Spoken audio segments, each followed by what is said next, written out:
a century, the movies have brought our most vivid nightmares to life.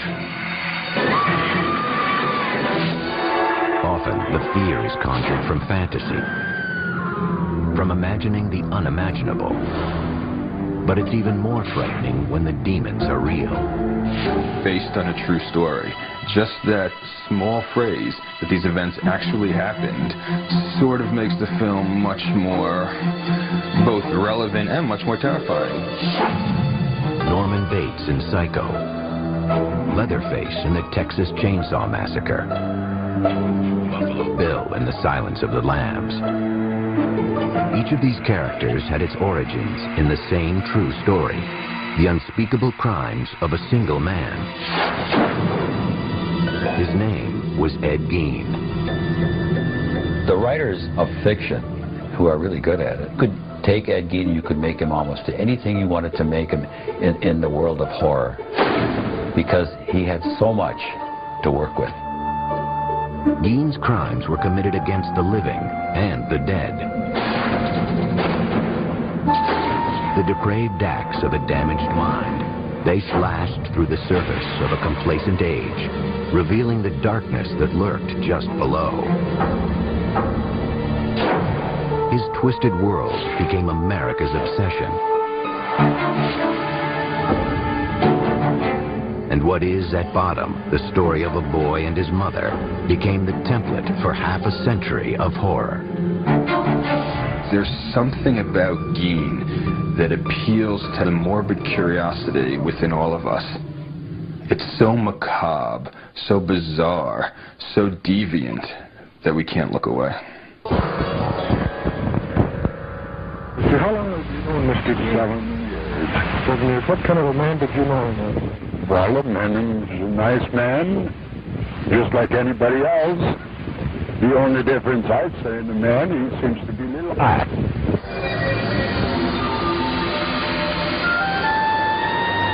No one ever claimed that Plainfield, Wisconsin was a small-town paradise.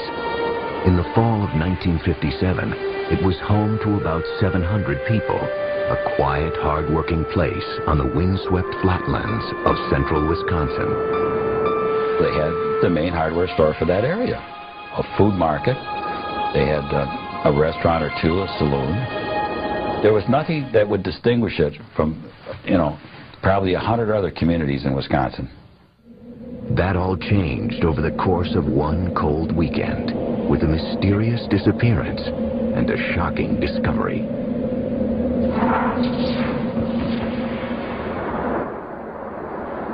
Saturday, November 16th, marked the beginning of an annual Wisconsin ritual. Deer season. In Plainfield, the men hunted not for sport, but for food. Their trophies would be killed, hung in barns, and dressed out, gutted and butchered. All the males would be out in the woods. And so the main street would be a quiet place. Particularly quiet that morning was Bernice Warden's hardware store. Though the store was supposed to be open, the 58-year-old proprietor was nowhere to be found. I lived across the street from the hardware store where Bernice Warden ran her business. I believe it was in the afternoon. People were starting to wonder why the store was locked. And where was Bernice Warden? So her son came back from deer hunting himself and found that the place was a mess. There was blood all over the floor, and they started to investigate what might have possibly happened to her. Interviewed by police, Bernice Warden's son mentioned a frequent customer who'd been in just the day before to check on the price of antifreeze. Ed Gein, a 51-year-old bachelor who lived in an antifreeze. Ed Gein, a 51-year-old bachelor who lived in an isolated farmhouse outside of town. Everybody had a role to play in this town. And I think that Ed Gein was recognized probably not as the village idiot, but as a village oddball, I would say. That evening, about 2 hours after Bernice Worden was reported missing, Sheriff Art Schley headed out with another deputy to Ed Gein's farm. If you ever wanted to have a Halloween party, that would be a great place for it. It was a spooky house out on the edge of town, and it was dark, and there wasn't a sign of life there. The doors of the house were locked, so the officers decided to take a look inside the woodshed. They went in investigating with flashlights. It was pitch black because there was no electricity and no lights. And one of the lawmen felt something bump against his shoulder. He turned, shined his flashlight on it, and indeed, there was Bernice Worden hanging from the rafters, upside down with her head off and gutted like a deer.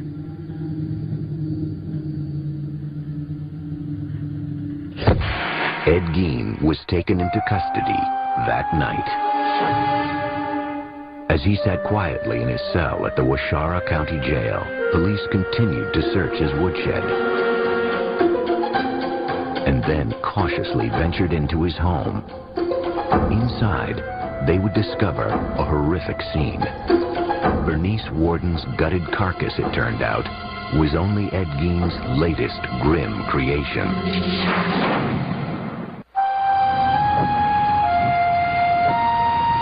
On November 16, 1957, the quiet farming town of Plainfield, Wisconsin was abuzz with rumors about the murder of one of its residents. Bernice Worden's mutilated and decapitated corpse had been found that night in the woodshed of 51-year-old Ed Gein. With Gein now in custody, police prepared to enter his house for the first time. It was a cold, dark night, and the place had no electricity. The officers had only lanterns and flashlights to illuminate the scene. Well, Gein's entire house was in a state of really unimaginable squalor. It was so completely overwhelmed with the trash of a decade. It was chaos. In terms of housekeeping, well, you don't keep house. The kitchen was a jumble. Everything, there was dirty things here and newspapers laid up here and junk all over the place. But the officers discovered much more than mere filth. In plain sight, scattered throughout the house, was a ghastly array of human remains. Investigators were completely stunned and appalled to discover this incredible collection of human body objects. And among the things they found were bowls that had been made from the tops of human skulls. And then they found what looked like trinkets, but it was like a string of nipples from breasts, all on a string. They found a shade pole that was made from a set of women's lips. And they found other body parts there. Then you'd go out into what would be like a living room, and they found furniture, a lampshade that was made out of human skin, chairs that were upholstered in human skin. They found face masks. Gein had apparently flayed the skin from the heads of the victims and preserved them and stuffed them with paper and hung them on the wall as decorations. Each disturbing discovery seemed to top the previous one, until finally, one officer came upon a brown paper bag. He opened the paper bag and saw a hank of human hair, and as he himself later described it, he said he had no idea what possessed him to do it, but just sort of reflexively, he reached in and pulled this thing out. To his horror, he discovered it was a woman's face. Worse yet, it was someone the cops recognized, a local bar owner named Mary Hogan, who had gone missing 3 years before. For 30 hours, the man apparently responsible for this gruesome spectacle sat in his jail cell, refusing to speak to investigators. Finally, they confronted him with Bernice Worden's corpse. And with that, Ed Gein began to come clean. He was perfectly happy to cooperate with the police. You know, all he asked for was a slice of apple pie with some cheddar cheese on top of it. And according to the investigator, Ed ate the thing, and after that he told them anything they wanted to know. They said, well, what's all these body parts in here, Ed? You know, how many people did you kill? All the dead stuff in his house. They just assumed that it was like murder victims. All told, Gein would confess to only 2 killings: Bernice Worden and Mary Hogan. The rest of his grisly artifacts, he said, were crafted from corpses he had stolen from local cemeteries.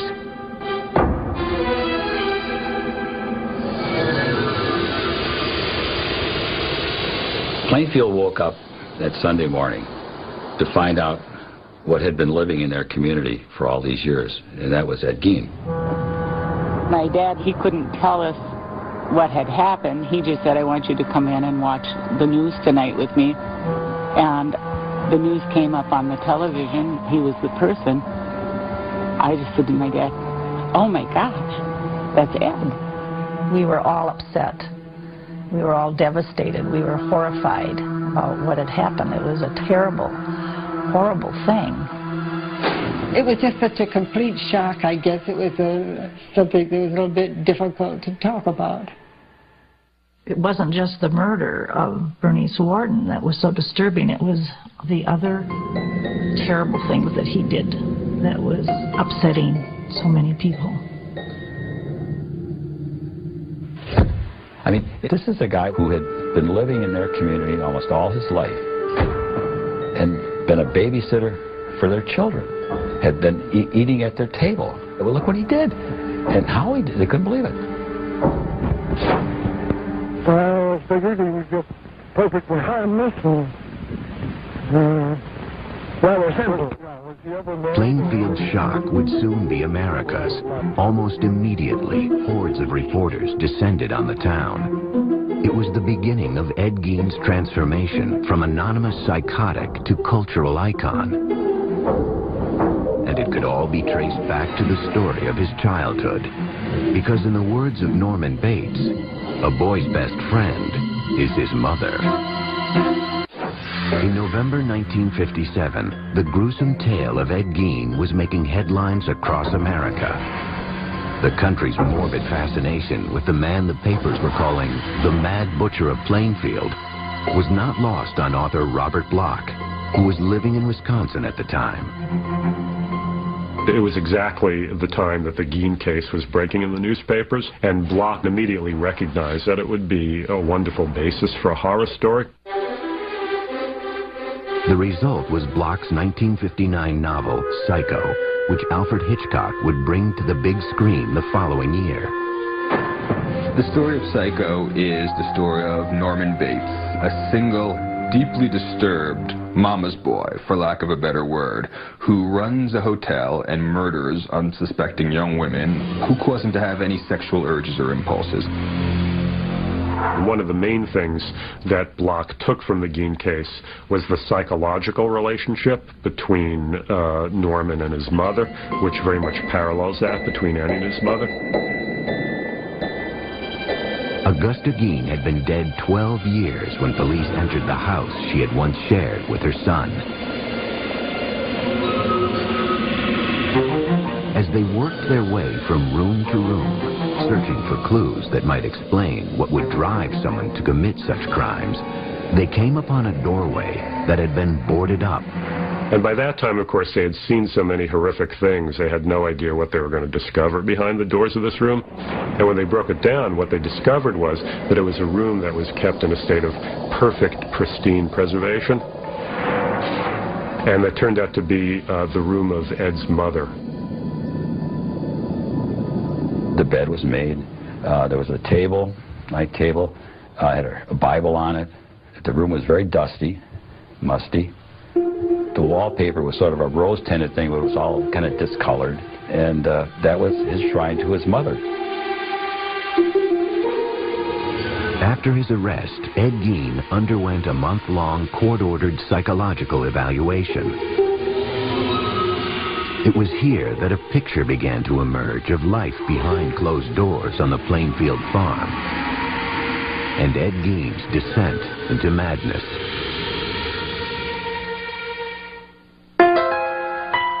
Born in 1906 in La Crosse, Wisconsin, Edward Theodore Gein was the son of an alcoholic grocery store owner and a strong-willed, God-fearing housewife. When he was 8, his mother Augusta insisted that the family leave their La Crosse home.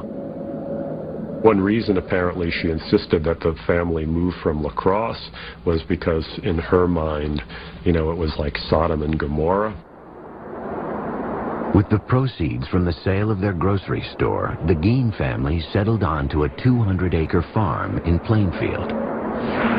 Isolated, the family dynamic grew stranger and stranger. Mr. Gein had a very strange relationship with his mother. It was a love-hate relationship. He listened to her and worshipped her and followed her very closely. She was a religiously devout, if not fanatical woman. Very, very domineering, very, very strong-willed. I mean, she completely dominated her husband as well, Henry. Augusta would preach a lot out of the book of Revelations that said that women were whores, women were tramps, women were definitely evil beings out to, hurt people. The Gein household really became a sort of breeding ground for psychopathology. You had these 4 people stuck together, completely under the sway of this woman. So it really becomes an incubation place for madness.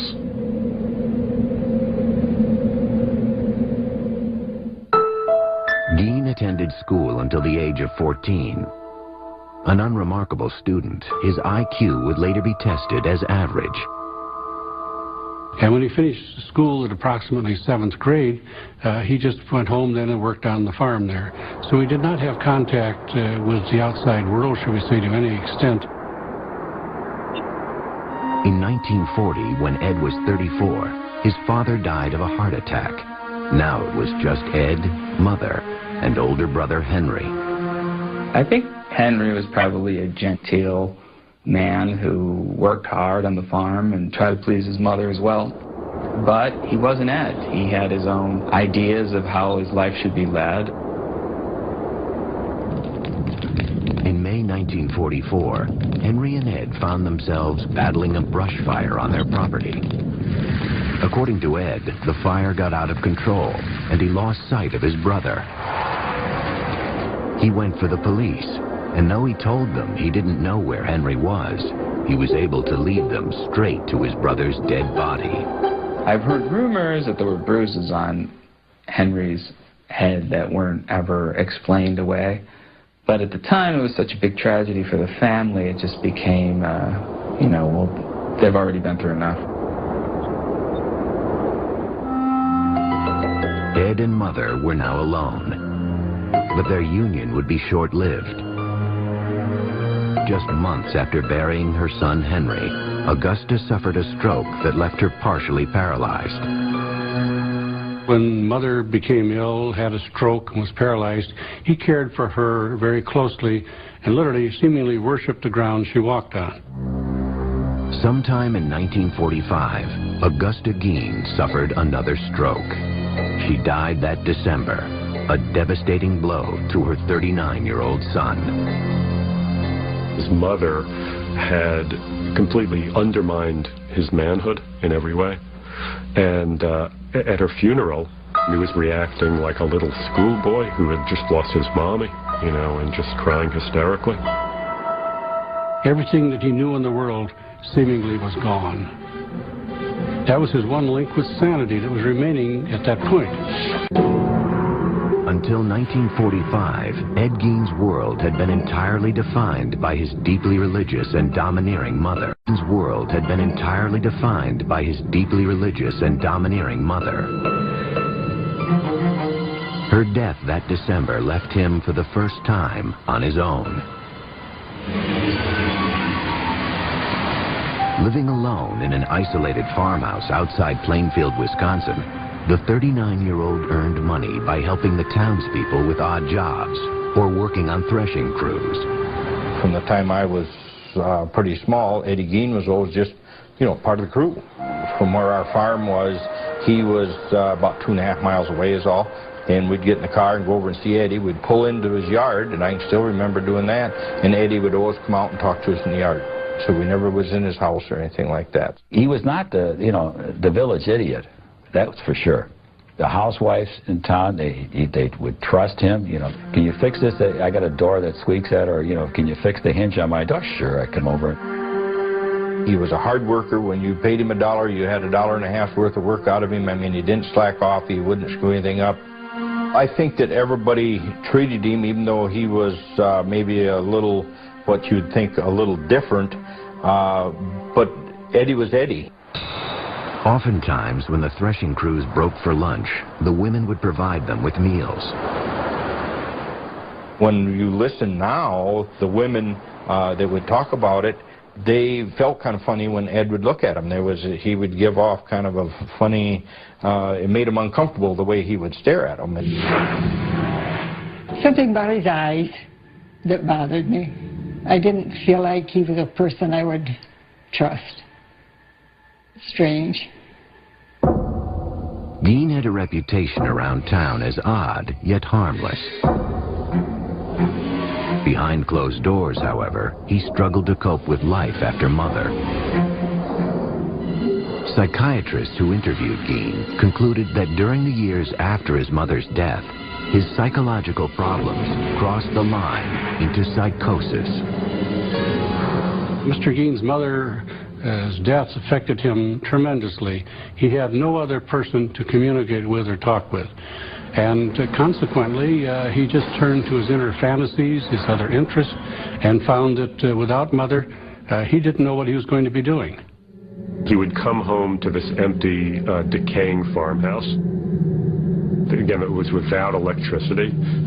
That was without indoor plumbing. He was completely isolated.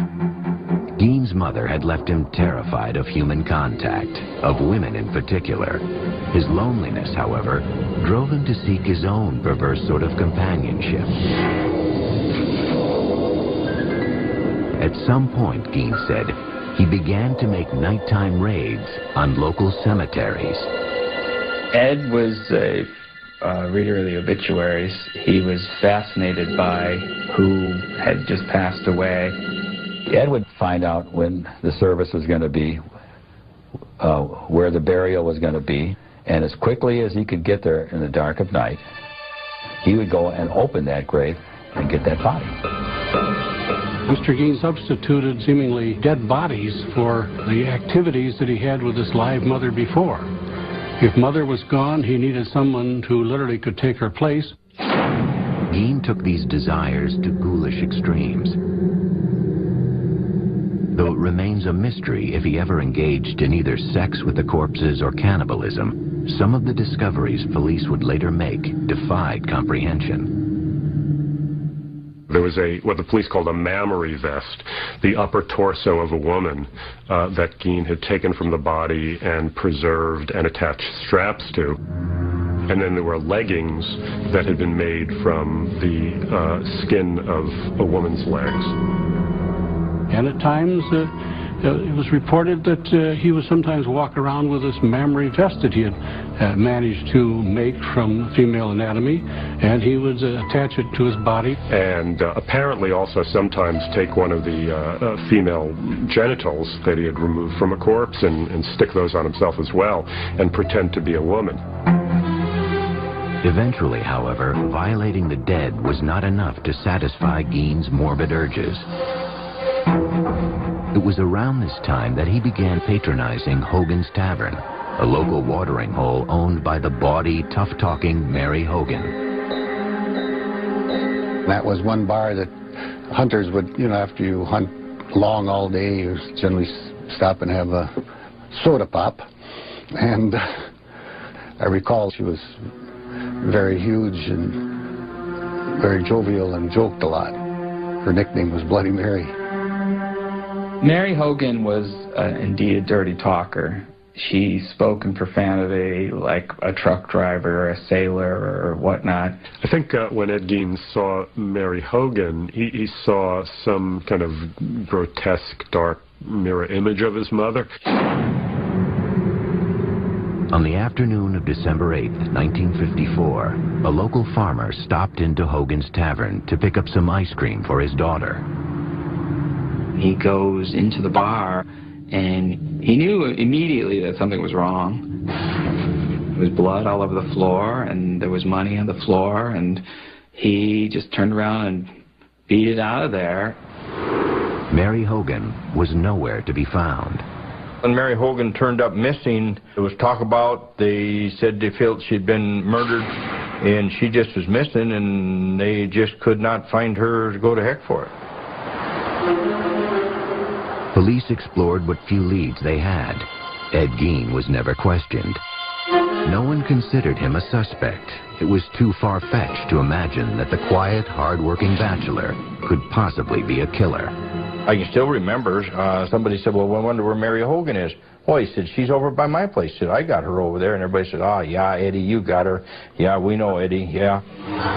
As the leads petered out, it started to look like Mary Hogan's disappearance would remain unsolved. 16th, 1957, when police found her face in a paper bag in Ed Gein's kitchen.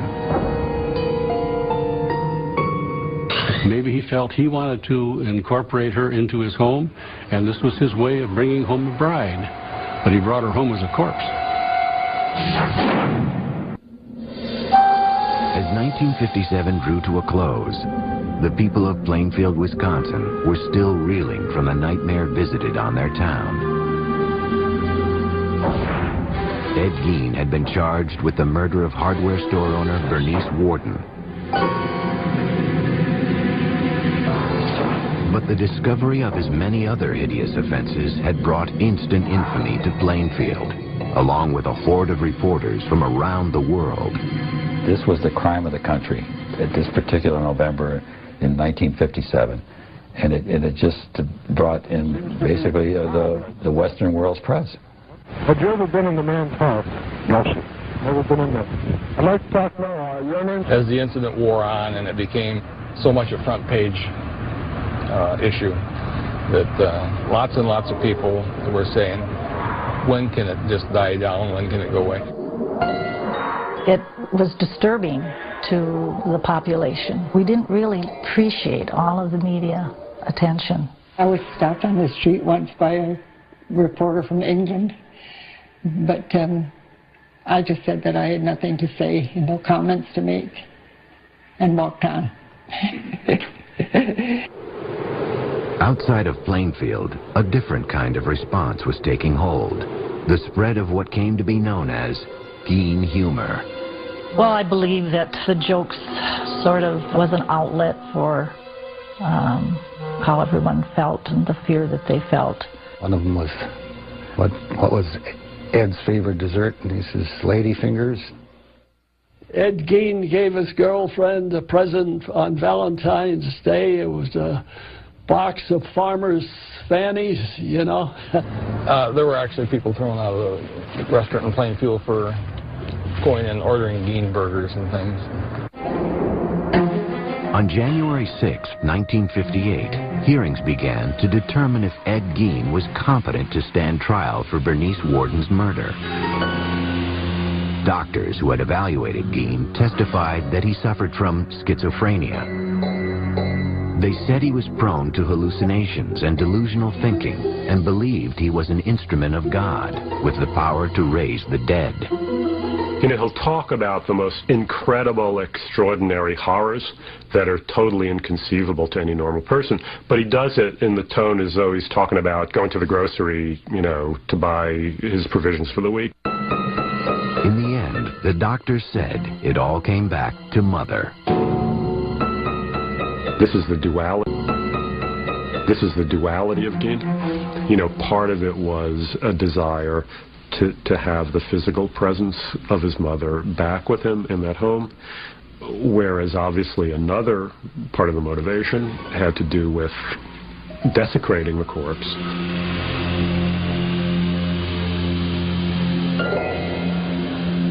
Reporter Dick Leonard remembers sitting next to Gein as the sanity hearing drew to a close. At that moment, he says, he caught a glimpse of the scared, sick man behind the monster. I looked at Ed, and he looked at me, and I could see he was nervous. He was fearful. And he says to me, "What are they going to do to me? What are they going to do to me?" So the judge raps everybody to be quiet. And I had my hand down on the bench here, and he's next to me. And he reaches over and grabs my hand like I was his mother or something. That afternoon, the judge ruled that Ed Gein was legally insane and therefore not competent to stand trial. He was sent off to live at Central State Hospital for the Criminally Insane, a psychiatric hospital in central Wisconsin. For the people of Plainfield, life after Ed Gein would never be the same. We never locked our doors before this happened. But we began to lock our doors. The 50s was an era of innocence, I believe, and it's pretty much ended that. Still, there was one last piece of business for the town to attend to. On March 30th, 1958, Palm Sunday, Gein's farm and personal effects were scheduled to be auctioned off. But in the early morning hours of March 20th, residents awoke to a strange orange haze glowing a few miles out of town. There will be an auction here Palm Sunday, but this house and the personal belongings of Ed Gein will be conspicuously absent. Call it an act of God or whatever you will. The main attraction will be missing, reduced to a mass of rubble by a mysterious fire.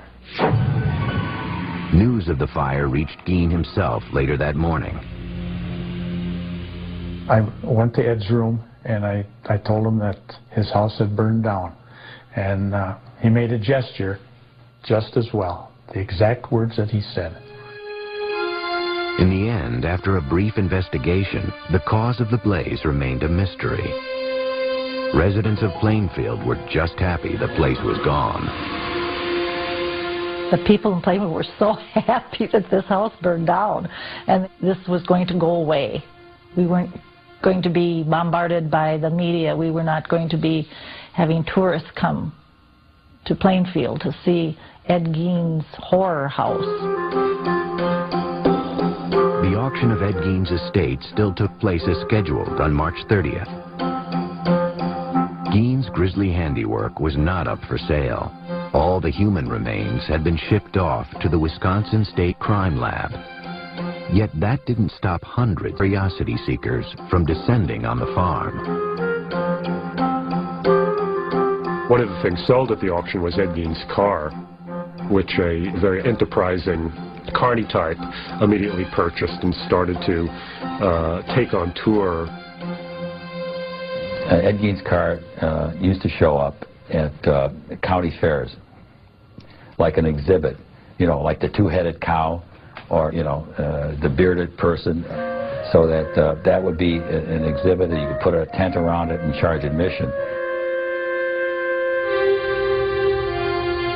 At Central State Hospital, staffers soon came to view Ed Gein as something of a model patient. Ed was a quiet individual.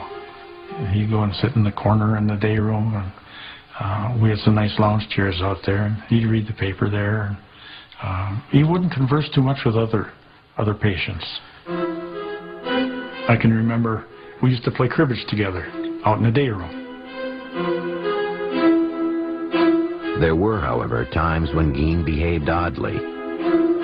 When it got, say, full moon, he would talk about women, what he'd like to do to them, and just ramble on and on, just like very incoherent. And then as the full moon dissipated, he would get more back to normal. But he always had that glint in his eye that you kind of figured there was something there that was wrong. In 1968, Gein's doctors wrote a letter to the court stating that Gein was now competent to stand trial for the murder of Bernice Worden. When he walked into the courtroom, there was dead silence. It was just, I mean, you could hear a pin drop. And then he walked in and he stopped a little bit and he bowed his head to the audience. After a 9-day trial, the judge found him guilty. The 62-year-old was sent back to Central State to live out the rest of his days. In time, Ed Gein's macabre fame would fade, yet his twisted saga would never lose its capacity to shock or its power to provoke our deepest fears.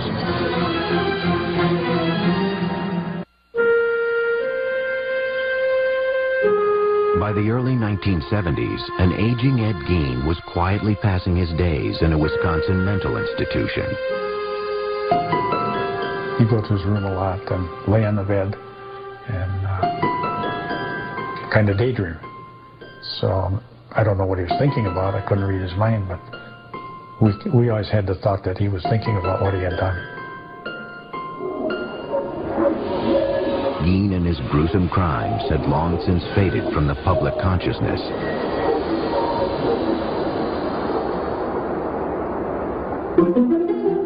Yet the story of the so-called Mad Butcher of Plainfield had firmly taken root in the darkest reaches of the American psyche. There was a time where he became almost unlifelike, almost like he was a creature of fiction, I think. Some type of a demigod almost.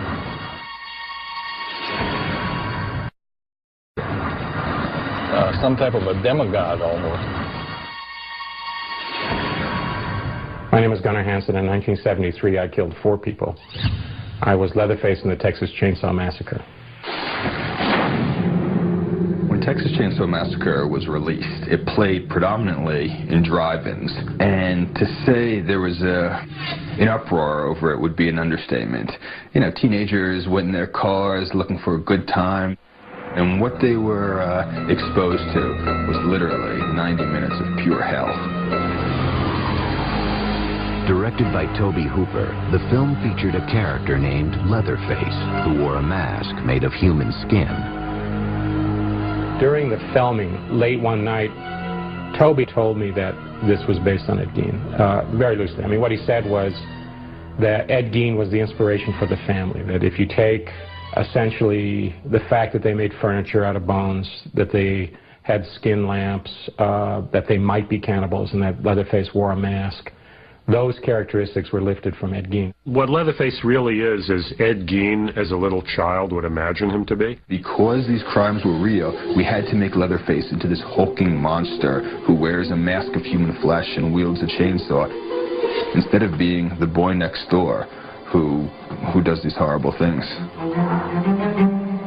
17 years later, a different take on the legend of Ed Gein would help make the film The Silence of the Lambs a critical and commercial hit. If you look at The Silence of the Lambs, where the Buffalo Bill character is trying to make a skin suit out of women's body parts, which is something that's based directly on Gein. The killer, the grave robber, all of the things that, you know, you want to get into a good horror story, he was there. He was their source. Because the imagination could take Ed Gein anywhere, and it has. The irony is that as twisted as Norman Bates was, as terrifying as Leatherface wielding his chainsaw is, and as pathologically insane as Buffalo Bill is, Gein was worse.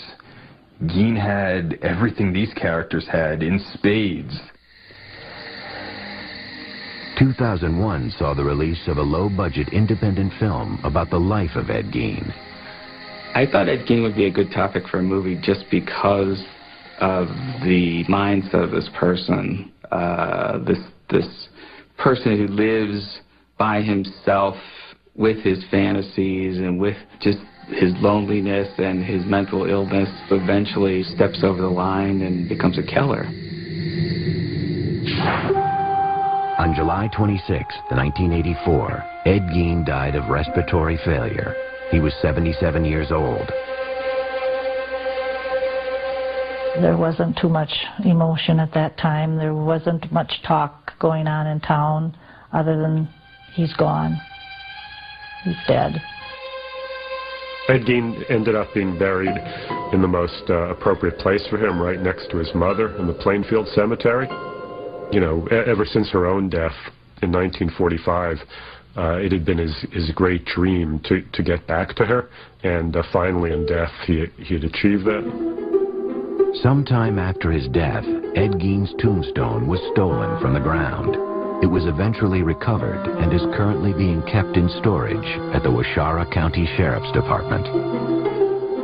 To this day, however, groundskeepers at Plainfield Cemetery still find flowers and letters that have been left at his grave. There's no way in the world that anyone could ever decipher completely or even intelligently what Ed was thinking or doing. It's not the nature of man to do the things that he did. It's an aberration. The fact that Ed Gein was a sick man mentally, I don't think that mattered to any of us. He did some horrible things no matter what his condition was, and so we had no sympathy for the man. Mr. Gein was an example of a monster that was in hiding. He was not known to his neighbors. He presented a facade of normality to them, and that's why he literally could have the mask of sanity over the whole situation until he was discovered. Obviously, we can never really know. To ask what made Ed Gein is ultimately as unknowable as to ask what made Mozart Mozart. You just don't know. On the next Cold Case Files, they knew it was no accident. I've been to a lot of hunting accidents, none of which look like this. They finally had their man. This is it. This is where Jimmy's going to confess to me. Then it all went wrong. On Cold Case Files, next, only on A&E.